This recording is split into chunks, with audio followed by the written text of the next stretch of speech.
కొన్నిసార్లు మనం ఎదుర్కొంటున్నటువంటి అన్యాయం, మనం అనుభవిస్తున్నటువంటి ప్రతికూలత, మనం ఎదుర్కొంటున్నటువంటి తిరస్కారం, తృణీకారం అనేవి మనం ఫేస్ చేస్తున్నప్పుడు చాలా గాయమైపోయింది మన మనసుకి.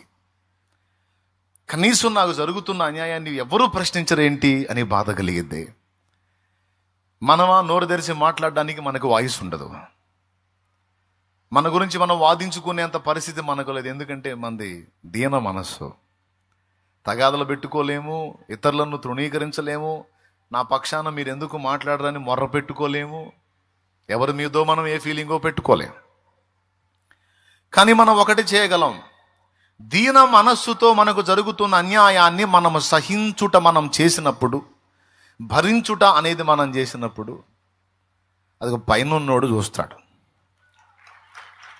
ఆయన ఆకాశములో నుండి నరులను పరిశీలిస్తున్నాడని 14వ కీర్తన 53వ కీర్తన సాక్ష్యమిస్తుంది. ఆకాశములో నుండి ఆయన నరులను పరిశీలిస్తున్నాడు. వివేకము కలిగి తనను వెదగువారు గలరేమో అని ఆయన అక్కడి నుండి చూస్తున్నాడు అని చూడండి. కింద ఆకాశము నుండి చూచి నరులను పరిశీలించెను. ఎవరు ఆయన? యెహోవా. తనను వెతికే వారి కోసమే కాదు, అసలు ఏ మనిషి జీవితంలో ఏం జరుగుతుంది, ఎవరెవరికి ఏ విధంగా అన్యాయం చేస్తున్నారు, ఎవరెవరు ఎలా అన్యాయమైపోతున్నారు, ఎవరిని ఏ విధంగా బాధ పెడుతున్నారు, ఎవరి ద్వారా ఏ విధంగా ఆయాసపరచబడుతున్నారు, ఇవన్నీ కూడా మౌనంగా ఆయన గమనిస్తూ ఉంటాడు. అక్కడ మనం అనుకుంటాం మన దీన పరిస్థితి, మన ప్రతికూలత, మన ఇబ్బంది, మన వేదన, మనకు జరుగుతున్న అన్యాయం, మనకు జరుగుతున్న తిరస్కారం, తృణీకారం దేవుడు గమనించట్లేదేమో అని మన ఫీలింగ్. నేను ముందే చెప్పాను, కళ్ళు మనకి ఇచ్చిన వాడికి కళ్ళు లేవా? చూడటానికి మనకు కళ్ళు ఇచ్చిన వాడు తడవలాడుచున్నాడా, చూచుచున్నాడా?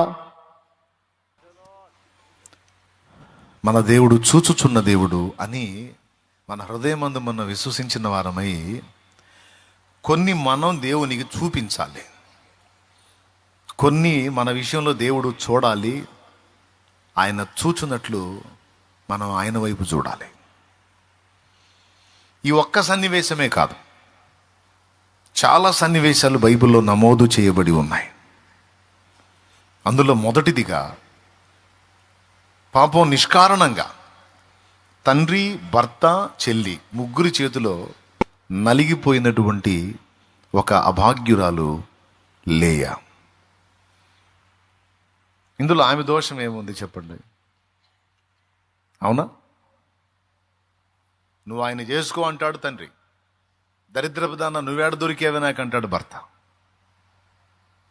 సో తన దీన స్థితిని దేవుడే చూడాలి, దేవుడే దీనికి తీర్పు తీర్చాలని మౌనం వహించి దేవుని వైపు చూచినందున ఆమె ఇప్పుడు మనలాగా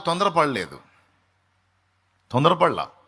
మనలో చాలామంది ఏం చేస్తారంటే తొందరపడి దేవుడు కదలటం ఆలస్యం అవుతుందేమో అని వీళ్ళే తొందరపడి అడుగులేయడానికి ఇష్టపడతారు. దానివల్ల నష్టపోవటమే తప్ప సరైన ఫలం దక్కదు. ఇక్కడ గమనించాల్సిన విషయం ఏంటంటే, నీ దీన స్థితిని, నీ తృణీకారాన్ని, నీ అవమానాన్ని, నీ తిరస్కారాన్ని దేవుడు చూచున్నట్లు నీవు దేవుణ్ణి చూడనివ్వాలి. నీకు జరుగుతున్న అన్యాయాన్ని ఆకాశమందుండి అతడు చూచుచున్నాడు. ఆయన చూచుచున్న దేవుడు. ఒక్కటే మాట, ఆ సన్నివేశంలో నువ్వు ఉన్నప్పుడు, అది ఎదుర్కొన్నప్పుడు, దేవా నువ్వు ఎల్ రోయి అనే అను. నువ్వు అంతే, ఎల్ రోయి నా దేవా నీకు స్తోత్రం అంటే తెలుసా? చూచుచున్నవాడా నా దేవా నీకు స్తోత్రం. నువ్వు చూడు అంతే, వదిలేసా. నువ్వు ఎల్ రోయి అని పిలిచిన ప్రతిసారి కూడా ఆయన ఎల్ రోయిగానే స్పందిస్తాడు. చూచుచున్న దేవుడా అని నువ్వు పిలిచావంటే అర్థం ఏంటో తెలుసా? చూస్తున్నావా? ఆకాశం నుండి అన్ని పరిశీలిస్తున్నవాడా, చూచుచున్నవాడా, మా కళ్ళు ఇచ్చినవాడా, నువ్వు చూస్తున్నావా? నీకే స్తోత్రం. మీరు గమనించినట్టయితే జీవితకాలం ఎక్కువ కాలం యాకోబుతో లేయానే ఉంది. 14 ఏళ్ళు కష్టపడి పెళ్లి చేసుకున్న రాహేల్ నుంచి ఇద్దరు వస్తే, ఒకడు యోసేపు, ఒకడు బెన్యామీను. లేయా నుంచి 4 వచ్చారు. తను ప్రేమించిన యాకోబు ప్రేమించినటువంటి రాహేలు ఎక్కువ కాలం యాకోబుతో జీవించలేకపోయింది. కానీ లేయాకి సమృద్ధిగా అవకాశాన్ని దేవుడు అనుగ్రహించాడు. ఇక్కడ ఓర్పు బట్టి, సహనం బట్టి, దీన మనసు కలిగి దేవుడు చూచిందాకా సంయమనం పాటించినటువంటి జ్ఞానవంతురాలుగా లేయా కనపడుతుంది. ఫలితంగా లేయా పొందినటువంటి ప్రయోజనం ఎంత ఉన్నతంగా ఉందంటే, ఆఖరికి రాహేలుకు పుట్టిన యోసేపు కూడా ఈ లేయా యోధా కోసమే పుట్టినట్టు. ఎందుకంటే ఈయన అష్టకష్టాలు పడి చివరికి కరువులో వీళ్ళని సేవ చేయడానికి యోసేపు ఉపయోగపడ్డాడు. దేవునికి స్తోత్రం. అంటే రాహేలుకు పుట్టిన యోసేపు కూడా లేయా సంతతికే సేవ చేశాడు. అంటే రాహేలు ఎవరిని గందో తెలుసా? లేయా పిల్లలకి ఉపచారం చేసేవాడిని, కరువులో కాపాడేవాడిని గందే.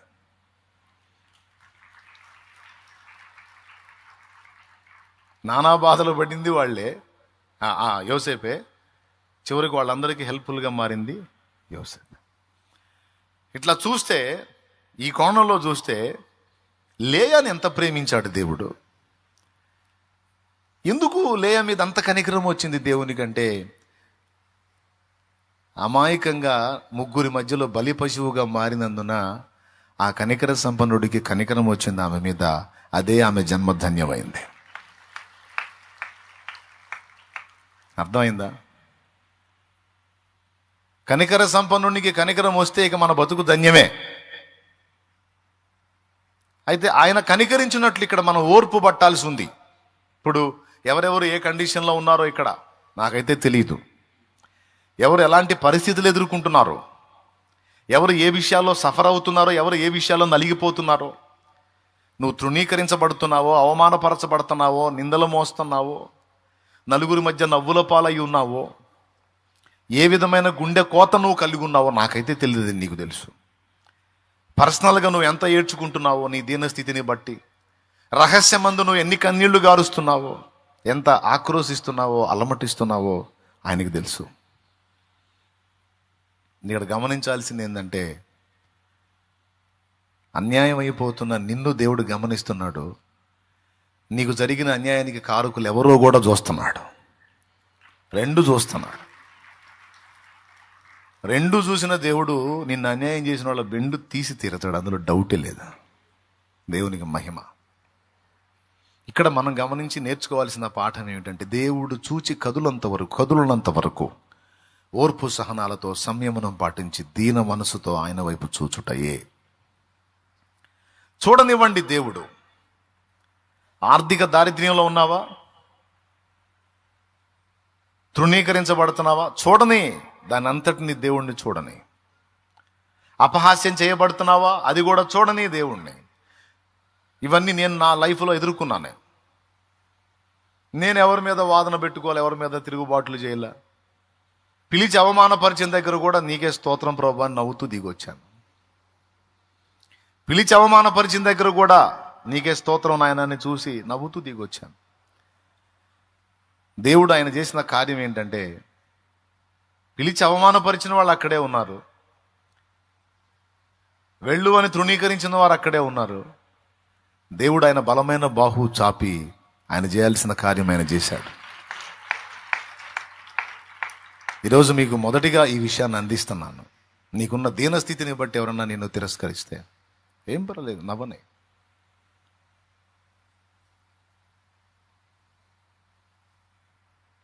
చిన్న పాకాలో నేను పరిచర్య చేసేటప్పుడు దాన్ని బట్టి కొంతమంది ఎగతాళి, ఉండే నివాసం కూలిపోతే దాన్ని బట్టి కొంతమంది ఎగతాళి, అలాగే ఆర్థిక స్థితిగతులు సరిగా లేవని మా జీవితాలను చూసి కొంతమంది ఎగతాళి,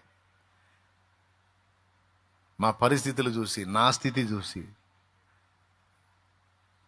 ఏం పర్వాలా, అన్ని దేవుడికి అప్పచెప్పుకొని నీకే స్తోత్రం నాయన అని ముందుకు సాగిపోయాను. అన్నీ చూస్తున్న దేవుడు ఏల్రోయి ఏల్రోయి ఏల్రోయి చూచుచున్న దేవుడు తన బాహు చాపాడు. నేను ఆయనకు ఒక అపనమ్మకస్తురాలైన భార్యను గాని ఆయన నా విషయమే నమ్మకమైన భర్త.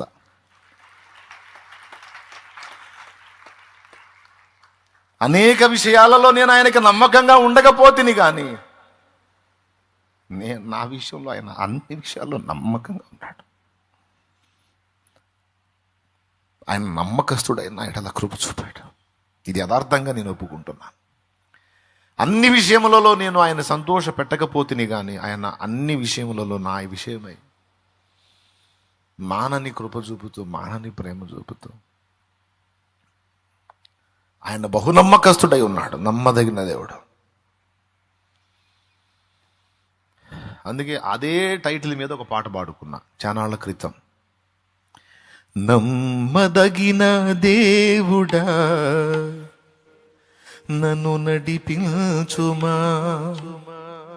నమ్మకమైన నాయకుడా నన్ను దరి చేర్చుమా,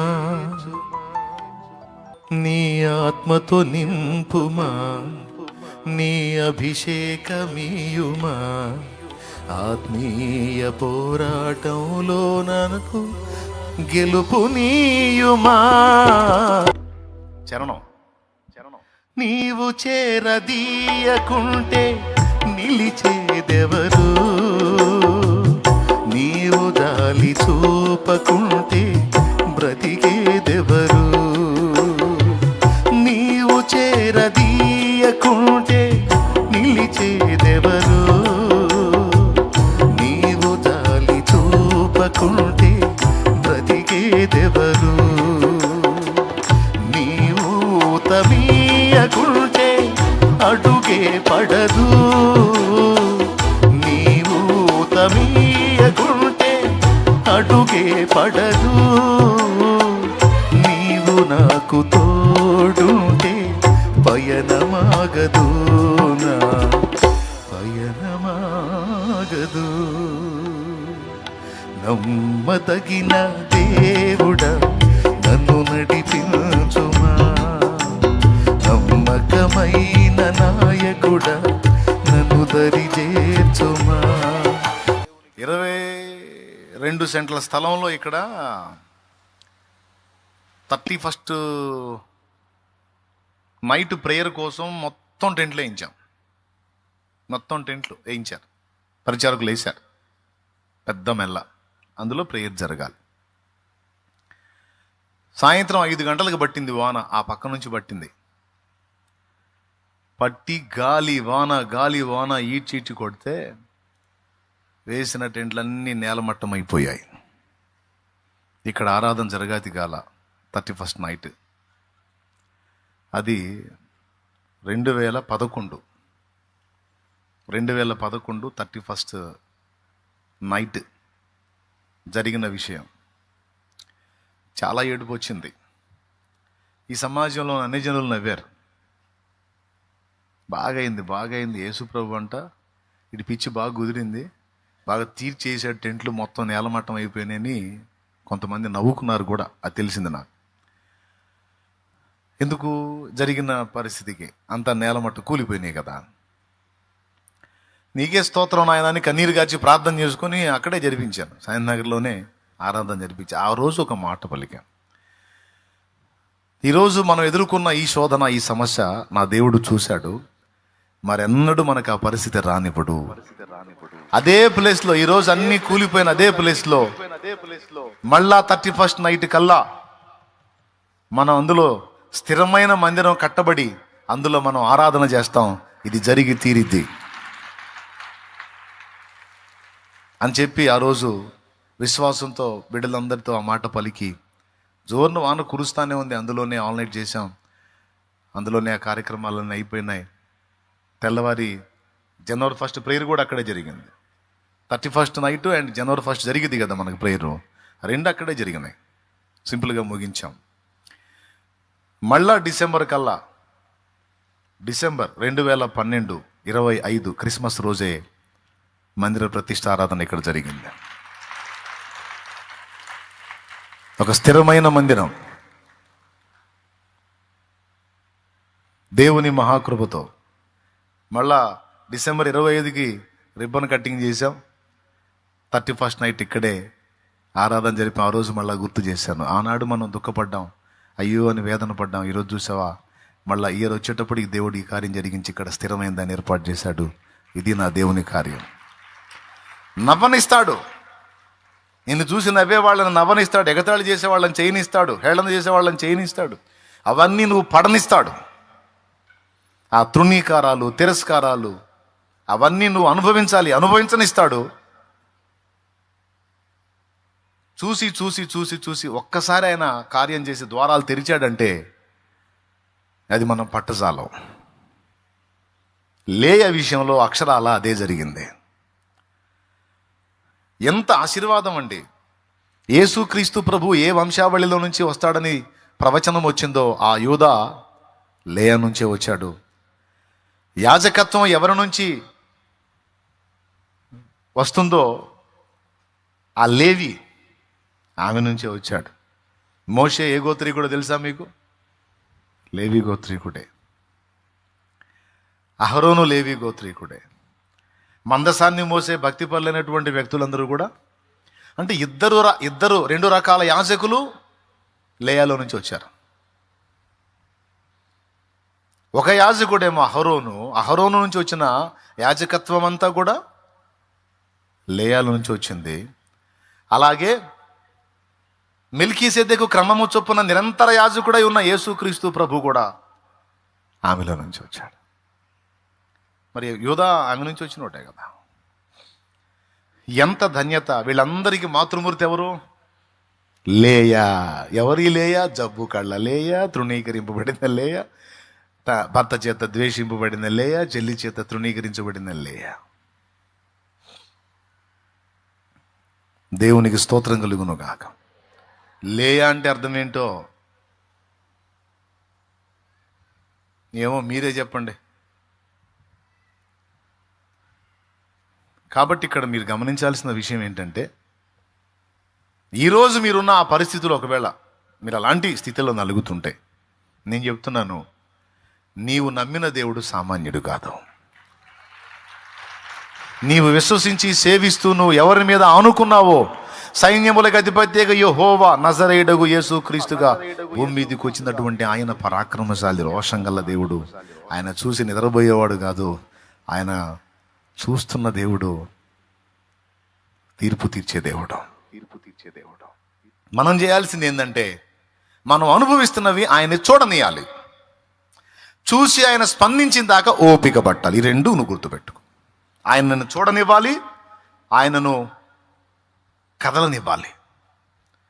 ఆయన చూసి ఆయన కదిలాడంటే ఇంకా ఆ ఫలితాన్ని మనం ఊహించలేం. అంత అద్భుతంగా ఉంటుంది. దీన మనసుతో ఆయన వైపు చూడు. నీకోసం ఆయన కదిలేంత వరకు ఓపికతో ఎదురు చూడు. ఇక్కడ ఓపిక కావాలి. మనకు వాగ్దానం ఉండనే ఉంది. ఆ వాగ్దానం మనం స్వతంత్రించుకోవడానికి మనకేం కావాలి?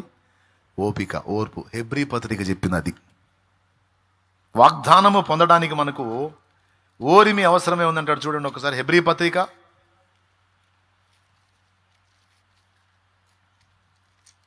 నా దేవుడు అన్యాయస్తుడు కాదు, చెయ్యి విడిచేవాడు కాదు. నువ్వు తొందరపడకూడదు. 10వ అధ్యాయం 36వ వచనం చూడండి ఆయన. హెబ్రీ పత్రిక 10వ అధ్యాయం 36వ వచనం. చదువు నాయన. 35 నుంచి చదువు నాన్న. కాబట్టి మీరు ధైర్యమును విడిచిపెట్టకుడి. అది ధైర్యమును విడిచిపెట్టకుడి అంటే భయపడకుడి. దానికి ప్రతిఫలముగా గొప్ప బహుమానము కలుగును. మీరు దేవుని చిత్తమును నెరవేర్చిన వారై వాగ్దానము పొందు నిమిత్తము మీకు ఓరిమి అవసరమై ఉన్నది. ఓర్పు. కొద్దిగా తొందరపడవాకు, కొద్దిగా ఓపిక పట్టు. జరిగేది చూద్దు కానీ దేవునికి స్తోత్రం కలుగును గాక. ఏమంటావు? ఇలాంటి మాటలను ఆధారం చేసుకునే దేవుని కృపలో కొన్ని పాటలు. Praise the lord. రైట్, ప్రార్థన చేద్దాం. అందరం తలలు వంచి కళ్ళు మూసి ప్రార్థన చేద్దాం. ఈరోజు దేవుడు నీతో ఏం మాట్లాడాడో ఆ మాటల్ని బట్టి దేవుని కృతజ్ఞతలు చెప్పి ప్రార్థన చేయి. హల్లెలూయా, హల్లెలూయా, హల్లెలూయా, హల్లెలూయా, హల్లెలూయా. కన్న తండ్రి నీకు స్తోత్రం అంటే అందరం కూడా ప్రార్థనలో గడుపుదాం.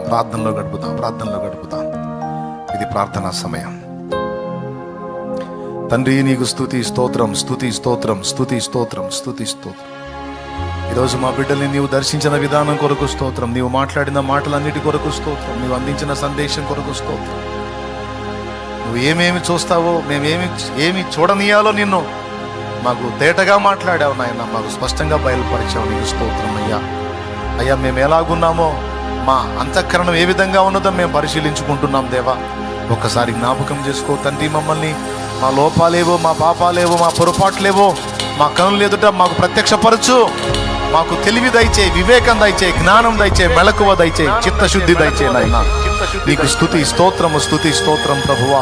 మేము ఎక్కడెక్కడ జారిపోతున్నామో, ఎక్కడెక్కడ తొలగిపోతున్నామో, నమ్మకత్వంలో కోల్పోతున్నామో, విశ్వాసంలో కోల్పోతున్నామో, కృతజ్ఞత బుద్ధిలో కోల్పోతున్నామో మా ప్రభువా, త్యాగబుద్ధిలో కోల్పోతున్నామో, కన్నీటి ప్రార్థనా జీవితంలో మేము వైఫల్యం చెందుతున్నామో, మాకు జరుగుతున్న వాటిని నీ దృష్టికి తెచ్చే విషయంలో మేము తప్పిపోతున్నామో. నా తండ్రి, ఈరోజు మాతో మాట్లాడి మాకు నేర్పినందుకు వందనాలు. నాకు ఒక సంతోషం కలిగింది ప్రభువా, నువ్వు అన్ని చూస్తున్న దేవుడు అన్నందుకు. నాకు సంతోషం కలిగింది తండ్రి, నీవు విశ్వాసాన్ని సిగ్గుపరచని దేవుడు అన్నందుకు.